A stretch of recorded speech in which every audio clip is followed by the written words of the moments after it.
Trump sees the tables turn at DNC. This is not the first time Hillary Clinton has visited here. She became the first woman to head a presidential ticket for one of the two main political parties in the country 8 years ago, when she stole the show at the Democratic National Convention. Since she stepped onto the stage in 2016, she appeared poised to shatter the ultimate glass ceiling, since she was leading in all the major polls.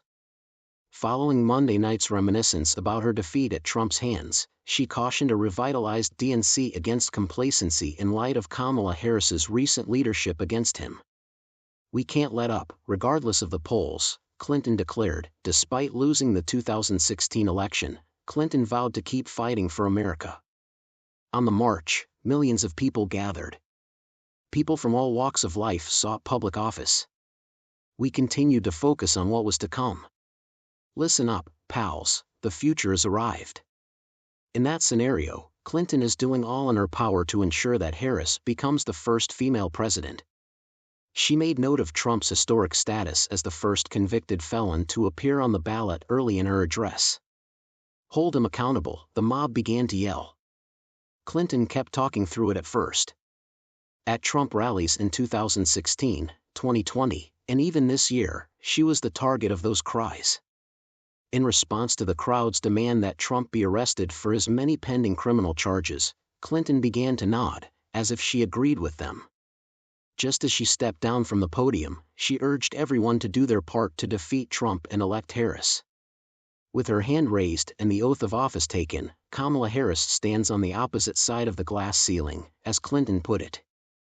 "America, this is our moment. Welcome to the future. We can achieve it. How about we take it?" However, her exit from the platform did not end the indictment of Trump.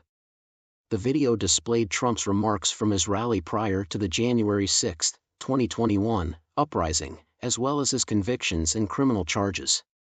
Representative Jamie Raskin, Democrat of Maryland, who was a member of the House Special Committee that looked into the assault on the Capitol, ripped Trump apart, calling him a career criminal and a sore loser.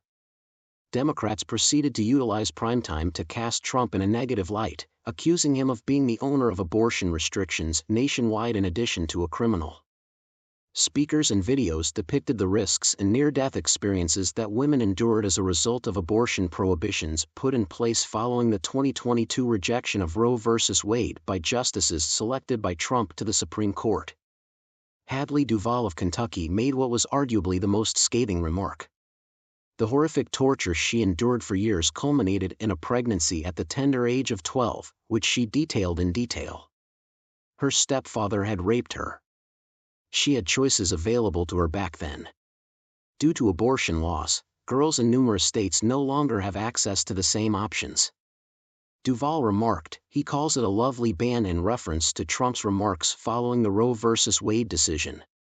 What makes the act of a child bearing her parent's child so lovely? On their first night, Democrats obviously tried to hold Trump to account, even though most lawsuits filed against him wait until after the election.